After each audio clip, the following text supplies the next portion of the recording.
Hi guys, Arshit and welcome back to another video the channel the auto Gyani. तो क्या आप भी टाटा नेक्सॉन लेने का मन बना रहे थे और सबसे ज़्यादा कंफ्यूजिंग क्वेश्चन आपके दिमाग में ये आ रहा था कि यार मेरा बजट कुछ लिमिटेड है या मेरे को बजट का कोई बैरियर नहीं है। और उस बजट में, क्योंकि जब आदमी कोई गाड़ी लेने जाता है तो यही सोचता है कि मैं जो प्राइस दे रहा हूँ उस प्राइस में जो सबसे बेस्ट वेरिएंट या जो सबसे बेस्ट प्रोडक्ट मार्केट का हो वो मेरे हाथ में आए।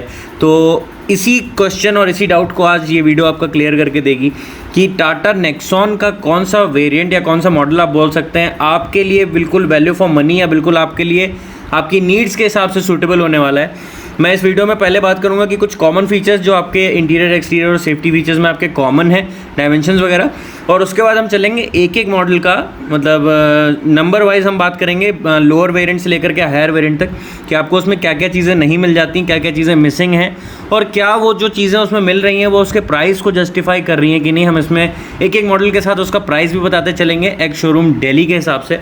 तो चलते हैं, स्टार्ट करते हैं आज का वीडियो। लेकिन वीडियो स्टार्ट करने से पहले अगर आप इस चैनल पर नए हो तो इस चैनल को सब्सक्राइब करें, क्योंकि ऐसा वीडियो मैं देता रहता हूँ आप लोगों को। तो चलते हैं आज की वीडियो की तरफ और अब हम बात करते हैं जो कॉमन फीचर्स आपको इसमें देखने को मिल जाते हैं। तो दोनों ही मतलब ये जो गाड़ी अब आपको मिल रही है ये BS6 वेरिएंट के साथ आ रही है। BS4 का कुछ पुराना स्टॉक अगर होगा उस पर कुछ डिस्काउंट वगैरह आएगा तो मैं आपको बता दूंगा। लेकिन अभी जो ये गाड़ी का BS6 लॉन्च हुआ है वो दो वेरिएंट, मतलब दो इंजन ऑप्शंस में आपको देखने को मिलता है। 1.2 लीटर का टर्बोचार्ज रेवोट्रॉन पेट्रोल इंजन और 1.5 लीटर का turbocharge Revotron diesel engine.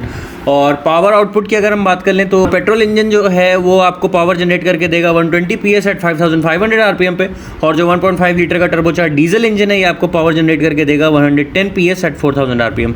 Torque की अगर बात कर लें तो जो आपका पेट्रोल इंजन है ये आपको देगा 170 newton metre of torque at 1750 to 4000 RPM, और जो हमारा डीजल इंजन है 1.5 लीटर वो हमें देगा 260 newton metre at 1500 to 2750 RPM।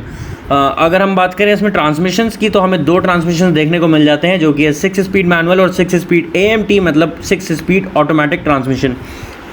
Common modes की अगर बात करें, ड्राइविंग मोड्स की, तो हमें इसमें 3 ड्राइविंग मोड्स देखने को मिल जाते हैं, जो कि है इको, सिटी और स्पोर्ट्स, जो कि आप अपने कन्वीनियंट के हिसाब से उसको चेंज कर सकते हो। और मतलब तीनों का जो माइलेज एफिशिएंसी है वो उस सिचुएशन के हिसाब से डिफर करता है। डायमेंशंस की अगर बात कर लें तो इसका लेंथ, ब्रेथ और हाइट की अगर हम बात करेंगे तो 3993 इंटू 1811 इंटू 1606 mm इसकी लेंथ, ब्रेथ और हाइट है। व्हील बेस की अगर हम बात करेंगे तो 2498 mm का इसमें व्हील बेस देखने को मिल जाता है। ग्राउंड क्लियरेंस जो है ये इसके कॉम्पिटिटर्स और राइवल्स में सबसे ज़्यादा 209 mm की ग्राउंड क्लियरेंस आपको नेक्सॉन में देखने को मिलती है। बूट स्पेस की अगर हम बात करें तो बूट स्पेस आपको 350 लीटर्स का मिल जाता है। फ्यूल टैंक आपको 44 लीटर्स का मिलता है। टर्निंग रेडियस जो है वो 5.1 mm का है। अब कुछ एक्सटीरियर फीचर्स की बात कर लें तो एक्सटीरियर में आपको बेस वेरिएंट से लेकर के हायर वेरिएंट तक जो स्टैंडर्ड फीचर्स देखने को मिल जाते हैं एक्सटीरियर में वो है आपके projector headlamp with try arrow DRL, try arrow signature LED tail lamp, side body cladding, piano black ORVMs। Interior की तरफ अगर हम चलें तो इंटीरियर में आपको ट्राई एरो थीम, जो आपको नेक्सॉन का एक बेंचमार्क रहा है, जो मैंने मतलब जितने भी नेक्सॉन के वीडियोस किए हैं सारे मैं आई बटन में दे दूंगा, आप जाकर के चेकआउट कर सकते हो इस वीडियो के बाद। क्रोम इंसर्ट्स आपको देखने को मिल जाते हैं AC वेंट पे। सेंट्रल कंसोल स्टोरेज देखने को मिल जाता है। 1 litre bottle holder in all doors आपको देखने को मिलता है। अम्ब्रेला होल्डर फ्रंट डोर्स में देखने को मिलेगा। मल्टी यूटिलिटी ग्लव बॉक्स देखने को मिलता है। फुल्ली डिजिटल इंस्ट्रूमेंट क्लस्टर, जी हाँ, अगर आप XC वेरिएंट भी लोगे इसका तो XC वेरिएंट में भी आपको फुल्ली डिजिटल इंस्ट्रूमेंट क्लस्टर देखने को मिल जाएगा। कॉमन सेफ्टी फीचर्स की बात करें तो XC से लेकर के XZ प्लस ऑप्शनल तक आपको सारी मतलब वेरिएंट्स में आपको ये सेफ्टी फीचर्स जो है वो कॉमन है, जो कि driver and co driver airbag, ABS with EBD, electronic stability program, electronic traction control, roll over mitigation, hydraulic brake assist, hill hold control, electronic brake prefill, disc wiping, Isofix for child seat and reverse parking sensors. तो अब हम चलते हैं एक एक variant की तरफ और एक एक वेरिएंट में हम आपसे डिस्कस करते हैं कि क्या क्या चीज़ें आपको मिल जाती हैं। पहले हम चलते हैं इसके सबसे बेस वेरिएंट की तरफ, जो कि हमारा XC वेरिएंट आता है। XC वेरिएंट का एक्स शोरूम प्राइस जो दिल्ली है वो 6.95 लाख के आसपास है। और इसमें आपको क्या क्या चीज़ें देखने को मिलेंगी, इसमें आपको मिलता है flat bottom steering wheel, fully digital instrument cluster, front power Windows, tilt adjustable steering wheel, manual air conditioning, projector headlamp with try arrow DRL, LED tail lamp with signature try arrow उनका जो theme है, body coloured bumpers, piano black ORVMs with indicator, और ये जो इसके ORVMs हैं ये आपके मैनुअल हैं।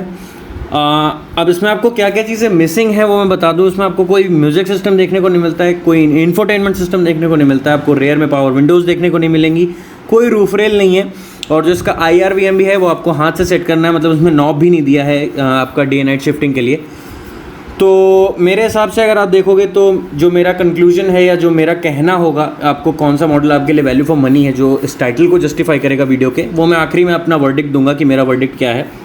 अब चलते हैं इसके दूसरे वेरिएंट की तरफ जो कि हमारा XM वेरिएंट है, जिसका प्राइस है 7.70 lakhs। और ये आपका ऐसा मॉडल है जो नेक्सॉन ऑटोमेटिक में भी आपको देखने को मिल जाएगा, जो कि XMA के नाम से आता है। और मतलब इसमें ऑटोमेटिक ट्रांसमिशन भी आपको देखने को मिलता है। इसमें आपको इंफोटेनमेंट के नाम पे 3.5 इंचेस का सिंगल डेन इंफोटेनमेंट मिलता है हरमन का, विद 4 स्पीकर्स, वो भी हरमन के ही हैं।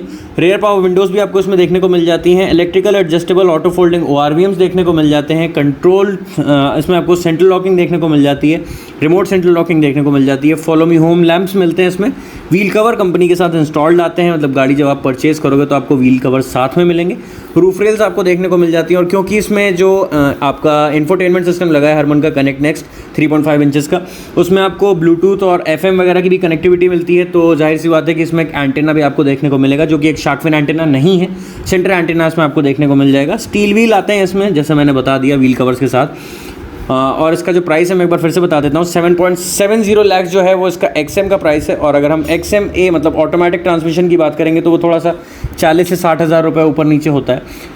अब अगर हम चलें इसके XZ वेरिएंट की तरफ, जिसका अप्रॉक्स प्राइस है 8.70 lakh ex showroom in Delhi, तो उसमें आपको क्या क्या चीज़ें देखने को मिल जाती हैं। यहाँ पर कुछ और चीज़ें ऐड हुई हैं जो उसको मतलब थोड़ा सा प्राइस जस्टिफाई करने के लिए बनाती हैं। तो इसमें आपको रिवर्स पार्किंग कैमरा के साथ, रिवर्स पार्किंग सेंसर्स के साथ आपको इसमें रिवर्स पार्किंग कैमरा भी देखने को मिल जाता है। आपको XM वेरिएंट में 3.5 इंच का सिंगल डिन इंफोटेनमेंट सिस्टम मिल रहा था, जो कि टच स्क्रीन भी नहीं था। इसमें आपको 7 इंचेस का टच स्क्रीन मिलता है बाय हरमन। 8 स्पीकर अरेंजमेंट का सेटअप है पूरा, मतलब 4 स्पीकर 4 ट्विटर्स।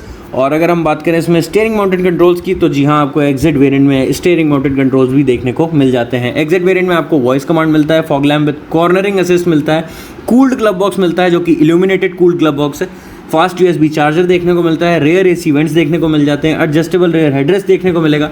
और क्योंकि इसमें एक टच स्क्रीन इंफोटेनमेंट सिस्टम लगा हुआ है, तो इसमें थोड़ा लुक को इंक्रीज़ करने के लिए हमने शार्क फिन एंटीना भी देखने को मिलता है। एंड्रॉयड ऑटो और एप्पल कारप्ले की कनेक्टिविटी भी इसमें देखने को मिल जाती है। और ये भी आपकी आती है steel wheel with wheel covers, मतलब आपको व्हील कवर्स गाड़ी के परचेज़ के साथ मिलेंगे और ये स्टील व्हील्स के साथ आता है। अब अगर हम चलें इसके XZ प्लस वेरिएंट की तरफ, तो XZ प्लस वेरिएंट जो है ये भी आपको ऑटोमेटिक में देखने को मिलता है XZA प्लस के नाम से। और अगर इसका प्राइस की बात करें तो 9.50 लाख के आसपास इसका प्राइस जाता है। और ये भी ऑटोमेटिक वेरिएंट में अवेलेबल है, जैसा कि मैंने बता दिया, XZA प्लस। और इसमें आपको एक वेरिएबल पेप देखने को मिलता है, मतलब एक वेरिएबल की आती है, एक की ही होगी जो कि एक रिस्ट वॉच के फॉर्म में आती है। ये आपको सिर्फ ऑटोमेटिक वेरिएंट में देखने को मिलेगी, आपके नॉर्मल वेरिएंट में देखने को नहीं मिलती है ये आपको जो वेरिएबल है। तो इसमें अगर हम चलें इसकी चीज़ों के ऊपर, तो इसमें जैसा कि मैंने बताया कि आपको कीलेस एंट्री मिल जाती है, रेयर डिफॉगर्स मिल जाते हैं, और इसमें आपको हाइट एडजस्टेबल ड्राइवर सीट्स मिलती हैं, 16 इंच के डायमंड कट एलॉय व्हील्स। जी हाँ, आपको XZ प्लस वेरिएंट से एलॉय व्हील्स इंट्रोड्यूस कर दिए गए हैं। Totally auto climate control AC के साथ आती है ये गाड़ी। इसमें वॉइस अलर्ट्स भी हैं।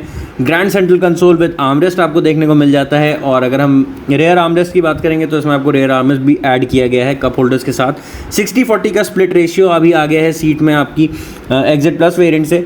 रियर में भी आपको अब 12 वोल्ट का पावर आउटपुट देखने को मिलेगा, जो कि 12 वोल्ट का सॉकेट आपको देखने को मिल जाता है। थिएटर डिमिंग लाइट देखने को मिल जाएगी। एडजस्टेबल रेयर हेडरेस्ट भी आपको XZ प्लस वेरिएंट में देखने को मिल जाएंगे। अब चले इसके टॉप एंड वेरिएंट की तरफ, जो कि मतलब मेरे हिसाब से प्राइस के हिसाब से काफ़ी धांसू चीज़ें ऐड करी गई हैं इसमें। तो ये है हमारा XZ प्लस ऑप्शनल वेरिएंट, जिसका एक वीडियो मैंने डिटेल्ड वॉक अराउंड और एक ड्राइव इंप्रेशन कर रखा है, आई बटन में छोड़ दूंगा, आप जाके चेकआउट कर सकते हो। XZ प्लस ऑप्शनल, इसका एक्स शोरूम प्राइस है 10.40 लाख दिल्ली में। और जी हाँ, ये भी ऑटोमेटिक वेरिएंट में आपको देखने को मिल जाएगा, जो कि आएगा XZA प्लस ऑप्शनल के नाम से। तो इसमें जो पहली चीज़ आपको अट्रैक्ट करेगी या जो पहली चीज़ आपको इस गाड़ी में देखने में अच्छी लगेगी वो है इसमें आप जो अभी नेक्सॉन ने सनरूफ इंट्रोड्यूस करी है। और इसमें आपको ऐप कनेक्टिविटी भी देखने को मिल जाती है, और एक बिल्कुल आप रिमोट से उसको कंट्रोल कर सकते हैं। ऐप में कुछ फीचर्स जो है मैं आपको बता देता हूँ। आप find my car, intrusion alert आपको देखने को मिल जाता है, ड्राइविंग एनालिटिक्स मिल जाती है कि आपका ड्राइविंग बिहेवियर कैसा है। वॉट 3 जिसको मैंने नेक्सॉन में और हैरियर में आपको पूरा डिटेल्ड में समझाया है कि वॉट 3 जो इनकी नई टेक्नोलॉजी आई है, इसमें आपको लैटिट्यूड लैटिट्यूड और लॉन्गिट्यूड एग्जैक्ट जो आपका एक पोजीशन का होगा आपको बताता है। और उसके बाद आप geo fencing, valet mode, automatic headlamps, rain sensing wipers, cruise control, tyre pressure monitoring system, express cool जैसे कई अमेजिंग फीचर्स आपको देखने को मिल जाते हैं। और बाकी इंफोटेनमेंट तो हरमन का इसमें है ही। तो मतलब ये एक पूरा पावर पैक परफॉर्मर बन जाती है हमारी XZ+ ऑप्शनल या XZ+ ऑप्शनल। अब आते हैं मेरे वर्डिक्ट पे कि अगर आपका बजट एक नेक्सॉन जितना है तो आपको कौन सा कार आपके परफेक्ट बजट में फिट होगा। देखिए, अगर आपके पास 11 लाख तक का बजट है तो आपको सोचना ही नहीं है, आप सीधे जाकर के XZA+ ऑप्शनल उठा सकते हो या XZA+ ऑप्शनल उठा सकते हो या XZ+ ऑप्शनल आप उठा सकते हो। लेकिन अगर आपका बजट थोड़ा बहुत ऊपर नीचे है या आप चाह रहे हो कि कुछ चीज़ें मैं कंपनी से ले लूँ और बाकी मैं कुछ अपने टेस्ट के हिसाब से उसमें चेंज कराऊँ, तो मतलब मेरा सजेशन अगर आप मानोगे तो जो मैंने अपने साथ पर्सनली किया, मैं वो एक्सपीरियंस आपसे शेयर कर रहा हूँ। मैंने XC वेरिएंट लिया था जो कि बिल्कुल बेस वेरिएंट है। आप बेस वेरिएंट को लेकर के उसमें कई चीज़ें मॉडिफाई करा सकते हो, अपने टेस्ट के हिसाब से चीज़ों को लगवा सकते हो, उस पर एक्सपेरिमेंट कर सकते हो। जो आपका बेटर टेस्ट आपको जहाँ पर मिल जाए वहाँ पर आप जाकर के रुक सकते हो। और ये जो आपका प्राइस होगा, बेसिकली एक मॉडल के बीच में आपको 1,75,000 70,000 तक का प्राइस डिफरेंस देखने को मिलता है। लेकिन अगर ये सारे काम आप बाहर करवाओगे तो आपको मतलब ऑब्वियस सी बात है कि अगर आप बाहर कोई भी काम करा रहे हो तो सस्ता पड़ेगा। और मतलब मेरे हिसाब से अगर आपका बजट बहुत कम है और आप मतलब 7 लाख तक ही एक्सपेंड कर सकते हो तो 7 लाख में तो मैं फिर आपको सजेस्ट करूँगा कि आप XC वेरिएंट ले लो। लेकिन अगर आपका बजट 8 साढ़े 8 लाख का है तो 8 साढ़े 8 लाख में आपको मिल सकता है आपका XZ वेरिएंट, जो कि मतलब 7 inch touch screen, 8 speaker by Harman, steering mounted controls और ये सारी चीज़ें, fog lamp with cornering assist, cooled glove box, fast USB charger, rear AC vent वगैरह देखने को मिल जाएंगे। तो अगर आप XZ तक का बजट खींच सकते हो, मतलब 8.70 लाख एक्स शोरूम, मतलब 9 के आसपास समझो आप, तो उसमें तो फिर आपको XZ ही लेना चाहिए। और अगर आपका मतलब पहले ही मैंने बता दिया कि जितना भी कुछ है वो सब आपके बजट और आपकी नीड के ऊपर डिपेंड करता है। जैसे मैंने XC वेरिएंट मेरा लेने का जो मेन मोटो है वो ये था, मतलब फादर का कहना था कि XZ उठा लेते हैं, लेकिन मेरा कहना था कि XC लेते हैं। और जितना XC और XZ के बीच में जो डिफरेंस आ रहा है प्राइस का, उसमें हम इससे ज़्यादा चीज़ें गाड़ियों में लगवा लेंगे और मतलब वो देखने में भी एक लुक अलग आएगा और मतलब मेरा पर्सनल टेस्ट होगा उसमें। तो इसलिए मैंने XC वेरिएंट लिया था। और अगर हम बात करें कि आपको ऑटोमेटिक लेना है तो ऑटोमेटिक में अगर आपका बजट कम हो रहा है तो फिर तो XMA ही आपके पास एक ऑप्शन बच जाता है। लेकिन अगर आप XZ+ तक जा रहे हो तो मतलब मैं आपको सजेस्ट नहीं करूंगा कि आप XZ+ ले लो। XZ+ के बाद अगर मैं आपको सजेस्ट करूं तो मतलब सारी चीज़ें आपको देखने को मिल रही हैं आपके XZ+ ऑप्शनल में। ऑप्शनल में आपको थोड़ा सा जो सोसाइटी सिंबल है हमारी सनरूफ, वो भी आपको इसमें देखने को मिलता है। हालांकि ऐप कनेक्टिविटी और ये सारी चीज़ें भी मिल रही हैं। तो मेरा वर्डिक्ट ये है कि अगर आपका बजट कम है और आप आफ्टर मार्केट पैसा लगाना चाह रहे हो कि चलो मैं लगवा लूँगा, कोई दिक्कत नहीं है, झमेला में थोड़ा बहुत देख लूँगा, क्या वायर कटिंग है क्या है ये सब, अगर मैं आप देखना चाह रहे हो तो आप XC पे बिल्कुल जा सकते हो। लेकिन अगर आपको कोई झंझट नहीं चाहिए कि भाई मेरे को सिरदर्दी नहीं चाहिए, स्पीकर डोर खुलेंगे, बार बार निकाला जाएगा सब कुछ, बिडिंग लूज़ होगी, क्या होगा, तो आप XM वेरिएंट बिल्कुल उठा सकते हो। ऑटोमेटिक वालों को तो सोचना ही नहीं है, आप XM ये जो आ रहा है आपका वो आप उठा सकते हो, उसमें तो कोई दिक्कत ही नहीं है। तो मेरा वर्डिक्ट यही है कि अगर आपका बजट ज़्यादा है, अगर आप XZ+ तक खींच सकते हो अपने बजट को, तो XZ+ ना लेकर के आप ऑप्शनल वेरिएंट पे जाओ। मेरा मानना ये, जाहिर सी बात है कि जो हरमन आपको क्वालिटी देगा वो बाहर आप क्वालिटी ढूंढोगे तो नहीं मिलेगी। लेकिन अगर आपको टच स्क्रीन वाला हिसाब किताब चाहिए और आप चाह रहे हो कि भैया हरमन मिस नहीं करना चाहते हैं हम किसी भी हालत में और हमें टच स्क्रीन भी चाहिए, तो मैं ये बोलूँगा कि आप XZ उठा करके उसमें 7 इंच का टच स्क्रीन जो आपको देखने को मिल रहा है वो आप ले सकते हो। हर मॉडल अपने हिसाब से कुछ ना कुछ जस्टिफाई करता है, बायर्स की चॉइस पे डिपेंड करता है कि वो क्या लेना चाह रहे हैं, उनका बजट कितना अलाउ कर रहा है। तो सारा की सारी इन चीज़ों पे डिपेंड करता है कि आपका बजट कितना है और क्या है। मेरी मानोगे तो आपको अगर हायर वेरिएंट पे जाना है, टॉप एंड वेरिएंट पे जाना है, तो आप XZ+ ऑप्शनल सजेस्ट करूँगा आपको। और अगर आपको लोअर वेरिएंट पे जाना है तो मैं XC सजेस्ट करूँगा। आप अपने हिसाब टेस्ट के हिसाब से उसको चेंज कराइए, चीज़ों को एक्सपेरिमेंट करिए, उसमें कई चीज़ें आप बाहर से भी लगवा सकते हो। और अगर आपको मतलब ऑटोमेटिक लेना है। अगर आपको ऑटोमेटिक लेना है तो ऑटोमेटिक के लिए तो भैया फिर मतलब कोई इलाज ही नहीं बचता है। आपके पास XM है, XM उठाइए आप, आपको इंफोटेनमेंट की सारी सिस्टम, सारी दिक्कत कंपनी झेलेगी, आपको एक इंफोटेनमेंट भी देखने को मिलेगा, ऑटोमेटिक ट्रांसमिशन भी देखने को मिलेगा। इससे ज़्यादा और क्या लेंगे। तो आज की वीडियो में इतना ही, मिलते हैं आपसे ऐसी अगली वीडियो में। और मतलब ऐसे इंटरेस्टिंग वीडियोज़, अब पूरी सीरीज़ आने वाली है value for money model cars की। तो मिलते हैं आपसे अगली वीडियो में। Till then stay safe, stay home.